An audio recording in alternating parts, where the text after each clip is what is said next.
오늘 말씀은 바울이 3차 전도 여행 기간 중에 에베소에서 머물면서 목회하고 있을 때 있었던 일들로 기록되어 있습니다. 에베소 교회는 교회사에서 볼 때 아주 중요한 위치를 차지하는 그런 교회입니다. 에베소서를 읽어보면 바울은 에베소 교인들에게 하나님이 교회의 궁극적인 사명에 관한 가장 심무한 교리를 담아 편지하고 있는 것들을 볼 수가 있습니다. 또한 요한계시록에 보면 주님께서 아시아에 있는 7교회에 보낸 편지 중에 첫 번째 편지가 보내진 교회가 바로 에베소 교회였습니다. 그러나 2000년 전 이 에베소라는 도시는 육적으로나 영적으로나 아주 타락의 극치를 달리던 그런 도시였습니다. 로마 제국 4대 도시 중 하나이자 또 소아시아 최대 도시였던 에베소는 공업과 교통 또 상업, 무역의 중심지였기 때문에 돈과 사치와 향락이 대단한 도시였습니다. 특히 당시 에베소에는 고대 세계 7대 불가사의 중 하나였던 아데미 신전이 그 유용을 자랑하고 있었습니다. 날이면 날마다 아데미 신전을 참배하라는 사람들이 각지에서 에베소로 몰려들었고, 또 아데미 신전의 제사장들은 또 그런 사람들을 대상으로 각종 명목으로 장사를 하는 그런 상황이었습니다. 그뿐만 아니라 무당들과 마법사들이 천국이기도 했던 에베소에는 온갖 미신과 이상한 종교 행위가 난무하는, 고린도와 맞먹는 그런 타락한 도시였고, 종교적으로는 더 타락한 곳이었습니다. 그래서 이런 곳에서 바울은 2해 동안 지자들을 따로 세우고 두란노 서원에서 날마다 이렇게 강론했던 것입니다. 그렇게 했을 때 주님은 바울을 통해 많은 능력의 역사를 이루셨는데, 마술사가 마술책을 다 불태우고 또 우상 숭배자가 회개하고 주님을 쫓는 그런 역사가 일어났습니다. 에베소에서 어떤 일이 벌어지는지, 그리고 오늘 본문을 통해서 좀 더 우리 구체적으로 살펴보겠습니다. 먼저 11절을 우리 함께 읽어보겠습니다. 11절 말씀 시작. 하나님께서 바울이 손을 빌어서 비상한 기적들을 행하셨다. 이 11절의 주어는 바울이 아니라 하나님입니다. 바울이 비상한 기적, 다른 번역에서는 놀라운 능력이라고 했는데, 바울이 놀라운 능력을 행한 것이 아니라 하나님께서 바울로 하여금 놀라운 능력을 행하게 하셨다는 것입니다. 그래서 본문이 언급한 이 비상한 기적은 뒤에 보면 치유와 귀신을 쫓아내는 그런 능력이었습니다. 그래서 바울이 손을 대기만 하면 사람들이 병에서 낫고 귀신이 쫓겨나가는 역사가 일어났습니다. 그런데 본문은 이것을 단순히 기적이라 하지 않고 비상한 기적이라고 묘사합니다. 비상한 기적. 그래서 이전에도 바울은 하나님의 능력으로 병자를 고치거나 귀신을 쫓아낸 적이 있었는데, 왜 굳이 여기서는 그냥 기적이라 하지 않고 비상한 기적이라 하고 단어를 더 붙였는가? 우리는 이해할 수가 있습니다. 12절을 보면 그 이유가 나옵니다. 우리 12절도 함께 읽겠습니다. 12절 말씀 시작. 심지어 사람들이 바울이 몸에 지니고 있는 손수건이나 두르고 있는 앞치마를 그에게서 가져다가 앓는 사람 위에 얹기만 해도 병이 물러가고 악한 귀신이 쫓겨나갔다. 금방 읽은 12절에서 나오는 손수건은 바울이 천막을 만들면서 흐르는 그 땀을 닦던 천조각을 말합니다. 또 앞치마는 바울이 천막을 만들 때 자기 앞에 두르던 이 작업용 앞가리개를 가리킵니다. 진짜 놀라운 것은 사람들이 바울이 그런 땀수건과 작업용 앞가리개를 가져다가 병자에게 얹으니까 병이 떠나고 귀신이 쫓겨났다는 것입니다. 그것은 확실히 특별한 능력, 비범한 능력이었습니다. 그래서 이 땅에 오신 예수님께서도 많은 사람들이 병을 고치시고 귀신을 쫓아내셨습니다. 이런 또 비범한 능력, 특별한 능력을 베풀었습니다. 그리고 또 사도 중 하나인 베드로도 치유 사역을 했는데 사도행전 5장에 보면 베드로가 지나갈 때 그림자가 덮이면 병이 낫고 귀신이 떠나는 역사가 일어났습니다. 그런데 베드로의 그림자에 무슨 능력이 있어서 그것이 가능했겠습니까? 그 병자들을 불쌍히 여기신 하나님께서 베드로의 그림자를 통해서까지 역사해서 주셨다는 것입니다. 그래서 이것도 역시 특별한 능력, 비범한 능력이었습니다. 오늘 본문도 마찬가지입니다. 바울도 우리와 똑같은 인간이었습니다. 게다가 땀으로 젖어 있고 온갖 흙과 먼지로 범벅이 된 그의 손수건과 작업용 앞가리개는 아주 지저분하고 냄새가 날 뿐이기 때문에 무슨 신통한 능력이 있는 것이 아닙니다. 그런데 사람들이 그것을 가져다가 병자들에게 얹자마자 병이 낫고 귀신이 쫓겨나갔다 하는 것입니다. 여기서 우리는 그 자체, 바울이 손수건 앞치마 자체에 무슨 신통한 능력이 있는 것이 아니지만 에베소 사람들을 불쌍히 여기신 하나님께서 그런 것들을 통해서 능력을 베풀어 주셨다 하는 것을 우리는 꼭 기억할 필요가 있습니다. 그래서 이것도 역시 아주 특별한 능력, 비범한 능력이었습니다. 그래서 전능하신 하나님께서는 하찮은 물건을 통해서도 사람들이 보기에 지극히 특별하고 비범한 능력을 행하실 수 있는 분이시다. 우리 13절도 우리 함께 읽겠습니다. 13절. 그런데 귀신 축출가로 행세하며 떠돌아다니는 몇몇 유대 사람조차도 바울이 전파하는 예수를 힘입어서 내가 너에게 명령한다 하고 말하면서 악기 들린 사람들에게 주 예수의 이름을 이용하여 귀신을 내쫓으려고 시도하였다. 여기서 귀신 축출가로 행세하며 떠돌아다니는 몇몇 유대 사람, 이 말씀을 그대로 원문으로 보면 그 무당이라는 뜻입니다. 그래서 에베소에서 사는 사람들이 아니라 돈벌이가 있는 곳을 찾아서 떠돌아다니는 무당들인데 그 무당들이 놀랍게도 하나님을 믿는다고 하던 유대인이었다 하는 것입니다. 그들은 바울이 에베소에서 예수님 이름으로 귀신을 쫓아내는 것을 보고 바울을 그대로 흉내냅니다. 악한 영들에게 바울이 전파하는 예수를 힘입어서 내가 너희에게 명령한다. 그래서 그들도 바울이 전하는 예수님 이름을 의지하여 귀신을 다루려고 시도하였지만 그것은 그들이 진짜로 예수님을 믿었기 때문에 예수님 이름으로 하는 것이 아니었습니다. 자기들이 그동안 사용해왔던 어떤 주문이 있는데 자기들은 잘 안 됩니다. 하지만 바울은 예수님 이름으로 그 병도 척척 고치고 귀신도 막 쫓아내니까 저 예수 이름에는 뭔가 더 신통력이 있나 보다 이렇게 생각하고 자기들이 돈벌이를 위해서 예수님 이름을 주문으로 이용했던 것입니다. 그러니까 진짜 믿지 않으면서 그냥 해본 것이다. 그런데 그러한 시도가 과연 귀신들에게 통했는가? 오늘 본문 15절부터 16절을 함께 읽겠습니다. 아주 재미있는 표현들이 나옵니다. 15절 16절 시작. 귀신이 그들에게 나는 예수도 알고 바울도 알지만 당신들은 도대체 누구요? 하고 말하였다. 그리고서 악기 들린 사람이 그들에게 달려들어 그들을 짓눌러 이기니 그들은 몸에 상처를 입혀서 벗은 몸으로 그 집에서 도망하였다. 악한 영들은 예수님을 믿는 것은 아니지만 그분이 능력의 주님이시며 성자 하나님인 것을 알고 있고 또 그분이 종인 사도 바울도 알고 있었습니다. 그러니까 악한 영들은 우리가 어떤 사람들인 것도 알고 있습니다. 우리 인간도 우리가 어떤 사람인 것도 알고 있습니다. 그런데 놀랍게도 이 사건을 통해 에베소의 더 많은 사람들이 주님께 돌아오고 주님을 경외하는 그런 역사가 일어납니다. 그 내용이 17절부터 18절입니다. 우리 함께 읽겠습니다. 시작.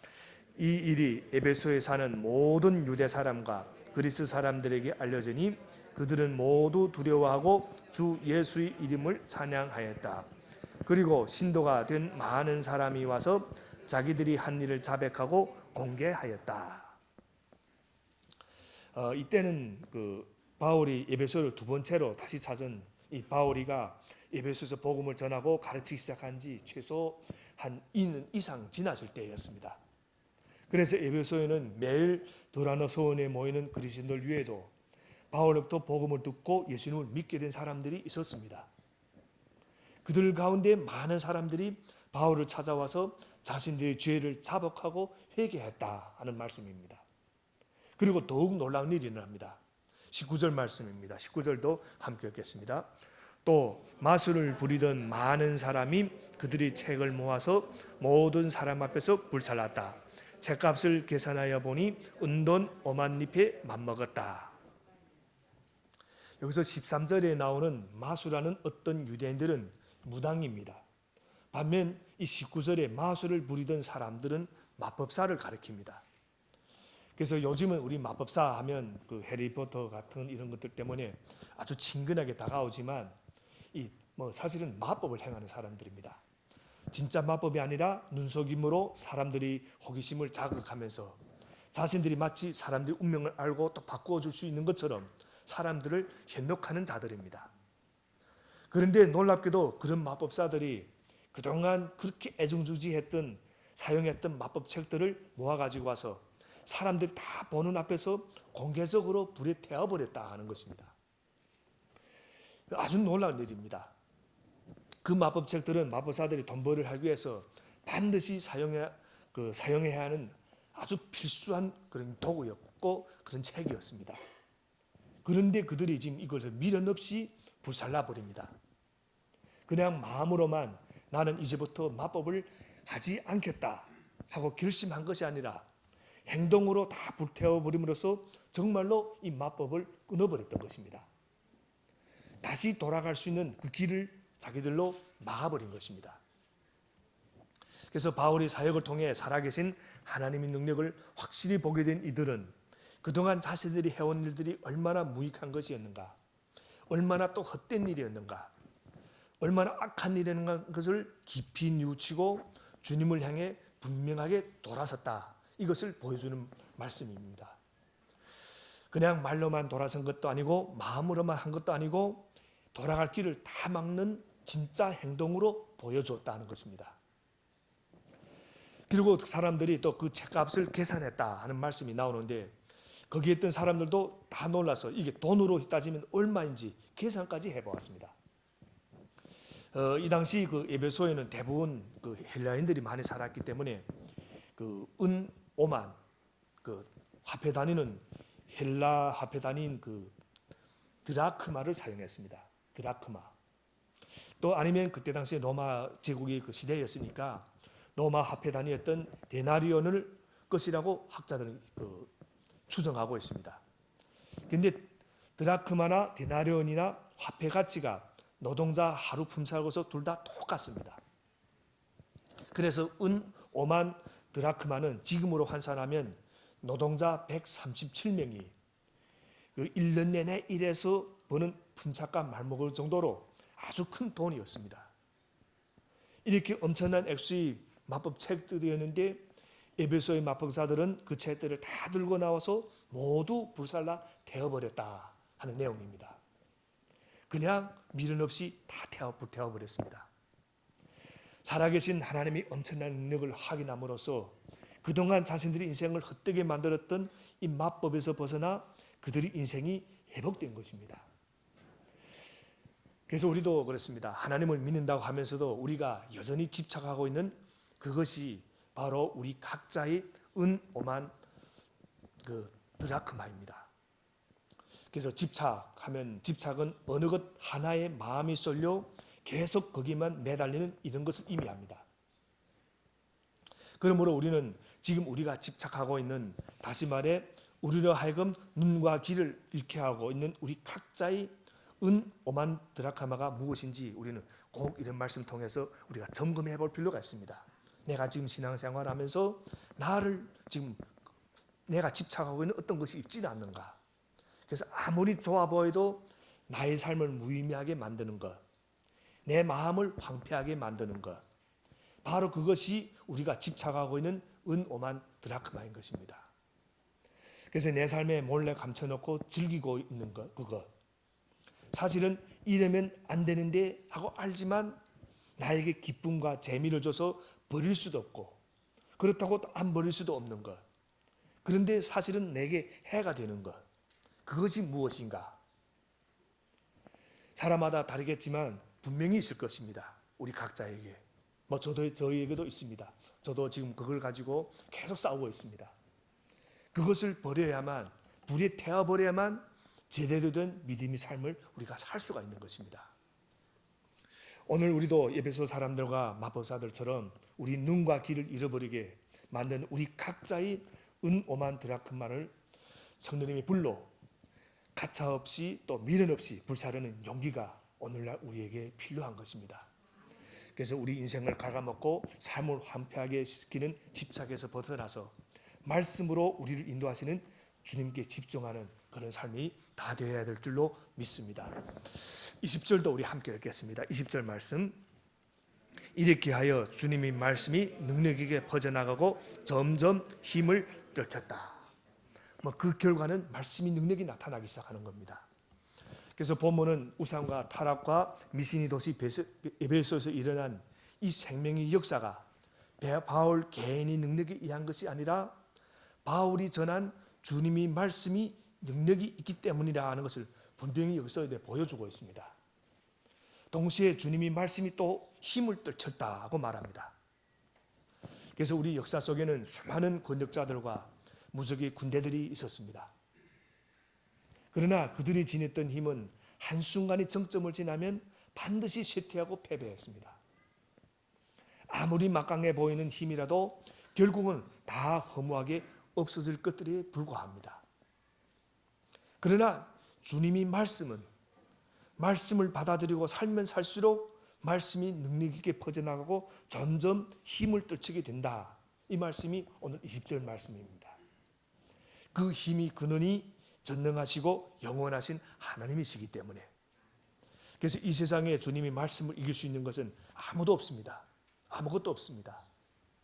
그러므로 우리는 가장 강한 것, 주님이 말씀을 우리는 교회에 와서 붙들어야 되는 겁니다. 이 세상에서 우리가 무엇을 붙들어도 명예와 권력과 돈이 강한 것 같아도 주님이 말씀보다는 약합니다. 우리가 약한 것들을 붙들면, 가장 강한 것을 우리가 약한 것들을 붙들면 어떻게 되는가? 우리는 망합니다. 그러나 강한 것을 붙들면 우리는 항상 이길 수가 있습니다. 그래서 여러분, 우리 주님을 믿는다고 하는 것은 주님의 말씀을 믿는 것이다. 또 주님의 말씀을 믿는다 하는 것은 주님의 말씀이 지는 힘을 믿는다는 것이다. 그 힘을 믿지 못하면 누구도 우리는 말씀대로 살 수가 없고 살 필요도 없습니다. 그래서 바울에게 나타난 것은 바울이 주님의 말씀 힘을 믿었기 때문에, 또 그는 세상에서 비록 가난하고 초라한 모습으로 살았지만 사람들이 별로 인정해주지 않는 그런 모습이었지만 언제 어디서나 주님의 말씀을 힘입어 영원히 이기는 삶을 선택하고 그는 나아갔습니다. 그래서 이 말씀은 단순한 지식이 아니고 지혜가 아니고 철학이 아니고 능력이었다. 그래서 한 사람이 그 굳은 마음, 못된 마음을 버리고 겸손하게 돌아와 그 마음이 깨어지면서 예수를 믿는 것, 이것이 우리에게서 사실은 진정한 기적이 바로 여기에 있습니다. 우리가 병이 낫는 것도 기적이고 귀신 나가는 것도 다 기적입니다. 그러나 우리가 예수를 믿는 것, 이것이 사실은 진정한 기적이라는 겁니다. 그래서 우리 흔히 하는 말 중에 사람은 사랑의 대상이지 믿음의 대상이 아니다, 이런 말이 있습니다. 무조건 사람을 불신하라는 말이 아니라 서로 이해하고 사랑하고 용납하며 나아가야 한다는 것입니다. 그러나 주님처럼 믿을 대상은 되지 못한다. 그래서 우리는 다른 어떤 사람도 믿을 대상이 되지 못합니다. 결국 우리 믿음의 대상은 누구신가? 주님이시다. 그래서 우리가 주님을 믿고 의지하는 것. 그런데 또 주님을 믿고 의지한다는 것은 무엇을 말하? 그분이 말씀이 능력을 믿는 것입니다. 말씀이 능력을 믿는 것. 그래서 우리 매번 예배 때마다 우리가 그냥 왔다 갔다 하는 것이 아니라 오늘 나에게 주신 말씀이 뭔가, 이것을 찾아가지고 그 하나를 붙들고 내 삶 속에서 그대로 살아보는 겁니다. 말씀이 붙들고 살아보는 겁니다. 그래서 우리가 성경을 혼자 읽을 때도 똑같습니다. 오늘 내게 주시는 말씀을 하나 붙들고 나아가는 것입니다. 큐티를 열심히 하시는 분들은 오늘 내게 주시는 말씀이 뭔지 그 말씀을 하나를 붙들고 그대로 행하기 위해서 살아보는 것입니다. 그렇게 말씀을 머리로 아는 것이 그치는 것이 아니라 나가 그 말씀도 실천하며 살아갈 때 혹시 지금 어려운 상황이 있더라도 우리 역시 바울처럼 시간과 공간을 초월하여서 분명히 승리를 거두게 될 줄로 믿습니다. 그래서 이런 엄청난 부흥의 역사가 일어난 후 이제 바울은 그 이후의 계획을 이렇게 밝힙니다. 21절 우리 함께 읽어보겠습니다. 21절 말씀입니다. 이런 일이 있은 뒤에 바울은 마케도니아와 아가야를 거쳐 예루살렘으로 가기로 마음에 작정하고 나는 거기에 갔다가 로마에도 꼭 보아야 하겠습니다 하고 말하였다. 다시 말해 3차 전도 여행을 시작해서 3년째 그 에베소에서 사역하던 바울이 이제 2차 전도 여행 때 자신으로부터 복음을 듣고 믿은 그리스 지역의 교회들 다시 찾아가서 그들이 믿음을 격려하는 계획을 여기서 이제 밝히는 것입니다. 그 후 바울은 이제 마케도니아 아가야를 거쳐 예루살렘으로 갔다가 그 다음 로마도 보아야 하리라 하고 선포하십니다.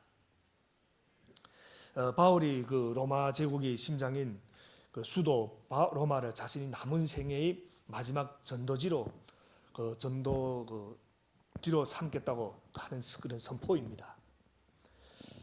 이전에 그 교회를 짓밟는 데 앞서섰던 이제 바울은 주님으로부터 놀라운 구원의 은혜를 입은 후 자신이 편안함을 위해 안주할 곳을 찾지 않았습니다. 주님이 부르심을 받은 이후 오늘 본문의 사건이 이르기까지 바울이 맘만 먹었으면 얼마든지 편안하게 쉴 곳도 있었고 얼마든지 편안하게 살 곳도 그 기회도 있었습니다. 하지만 바울의 관심은 그저 편안하게 사는 것이 아니라 오직 주님께서 주신 그 사명을 이루는 것이었습니다. 그런도 바울이었기 때문에 세 차례에 걸친 전도 여행을 마친 후에 그 제국의 수도 로마를 마지막 전도지로 삼아 자신이 남은 인생을 던지겠다 이 선포를 하는 것입니다. 그래서 우리 이런 말씀들을 보면서 우리 그리스도인의 인생은 어쩌면 그 퍼즐판에 매일 퍼즐 조각을 붙여나가는 것과 굉장히 비슷하다고 느껴집니다. 퍼즐 조각 하나하나만 봐서는 이게 무슨 그림인지 알 수가 없습니다. 그러나 어떤 상황에서든지 매일 자신의 인생 퍼즐판에 주어진 퍼즐 조각을 성실하게 하나하나 맞춰 나가다 보면 어느 날인가는 그 퍼즐판을 통해 주님이 보여주시는 큰 그림, 전체 그림, 즉 주님의 비전을 분명하게 볼 수 있게 될 것입니다. 그래서 비록 바울이 로마도 가봐야겠다 말은 했지만 그 방식은 바울이 계획대로 전개되지는 않았습니다. 성경을 보면 바울은 이전에 이것저것 다닌 것처럼 자기 발로 로마로 가게 된 것을 생각하고 성령이 주시는 생각을 따라 선포했지만 사도행전 그 이후의 이야기를 쭉 보면 사도 바울은 예루살렘에서 유대인들이 그 반발로 뜻하지 않게 소동이 일어나고 또 그 로마군들이 그들을 긴급 체포합니다. 그리고 로마 총독이는 가이사를 옮겨서 2년 동안이나 옥에 갇혀 있게 됩니다. 그래서 자유한 몸이 아니라 가이사에게 상소함으로 제수의 신분으로 로마에 압송됩니다. 그것도 오늘 본문에서 로마도 보아야 하겠다고 선포한 지 3년이 지나서 그렇게 또 됩니다. 그 결과 로마 전도와 관련한 바울의 예상과 계획은 조금 달라졌지만 바울을 통해 로마 제국을 새롭게 하시는 주님의 비전은 또 놀랍게 또 성취되었습니다. 그래서 우리가 이런 것을 오늘 성경을 통해서 오늘은 우리는 다 보게 됩니다. 사실 우리 그리스도인에게서 이렇게 비전, 우리도 비전을 말합니다. 교회에서도 저도 비전 말하고 여러분들 가운데도 여러분들도 비전을 많이 말합니다. 사실 비전이라는 것은 내가 이루고자 하는 어떤 그 야망이 아닙니다. 우리가 들 때는 야망도 미래지향적이라는 이런 관점에서는 비전과 비슷해 보일 수도 있습니다. 하지만 삶의 정직성과 성실성을 바탕으로 하는 그리스도인의 비전은 그것이 성취될수록 나 자신만 아니라 모든 사람이 유익으로 나타납니다. 특히 그리스도인의 비전은 교회의 유익, 복음이 유익으로 나타납니다. 그러나 자기 욕망의 결과로 나오는 이 야망, 이것은 이루어질수록 자기는 좋을지 몰라도 다른 사람들에게 해를 끼치고 결국에는 자기 자신에게도 해가 됩니다. 그래서 자기 야망을 펼치다가 세계 역사에서 잘못된 경우가 얼마나 많은지 모릅니다. 그러므로 중요한 것은 나 자신의 비전이나 우리 비전이 아니라 주님이 비전. 그래서 우리 주님께서 우리 각자를 통해 세상 속에서 이루기를 원하시는 이 주님의 비전이 아주 중요합니다. 그래서 우리 주님께서 우리 교회를 통해서 세상 속에서 이루기를 원하시는 그 주님의 비전이 중요한 것입니다. 그래서 교회를 향한 주님의 비전은 무엇인가? 마태복음 28장 19절 20절에 아주 분명하게 나와 있습니다. 가서 제자로 삼으라. 즉 영혼 구원하여 제자를 만들라 하는 것입니다. 믿지 않는 사람들과 민족들에게 가서 복음을 전하여 믿으면 세례를 주고 말씀을 가르쳐 지키게 하고 제자를 만드는 것. 그래서 주님이 그 비전을 이루기 위해 정직하고 성실하게 매일 최선을 다하며 살아가는 사람을 통해서 반드시 이루어질 것입니다. 그래서 우리는 이 비전은 우리 고베동북의 한 사람 한 사람을 통해서 이루어지는 것입니다. 그래서 바울은 이 세상이 부귀영화나 평안함이나 안락함이 아니라 주님이 비전을 자신이 사명으로 삼았습니다. 그리고 주님이 주신 그 비전을 이루기 위해서라면 자신이 안락함도 포기하고 온갖 고난과 핍박을 다 견뎌냈습니다. 그리고 주님께서 이끄시는 대로 매일 자신의 인생에서 최선을 다해서 맡겨주신 사명을 충실히 하나하나 감당해 나갔던 것입니다. 그 결과 바울은 주님이 부르심을 받은 지 20년 만에 자신의 인생에 뚜렷이 보여주시는 노마라는 주님의 비전을 보았고 주님이 그 비전에 삶은 삶을 다 바쳐가지고 로마 제국을 복음화시키는 그런 주님의 비전이 결국 성취되는 것을 오늘날 우리는 보게 되었습니다. 그래서 혹시 우리도 지금까지 어떤 비전으로 포장한 어떤 망상이나 야망에 사로잡혀 사느라 주님께서 정작 나에게 맡겨주신 귀한 생명을 허비해 왔다면 이 시간 우리 모두가 주님의 비전이 정말로 나의 사명이 되기를 원합니다. 그래서 그 주님 비전이 통해서 우리가 함께 나가기를 또 원합니다. 또 그렇게 나갈 때 주님의 비전이 나를 통해 또 우리 교회를 통해 이루어지는 놀라운 역사를 우리 또 함께 또 체험하게 될 줄로 또 믿습니다. 기도하겠습니다.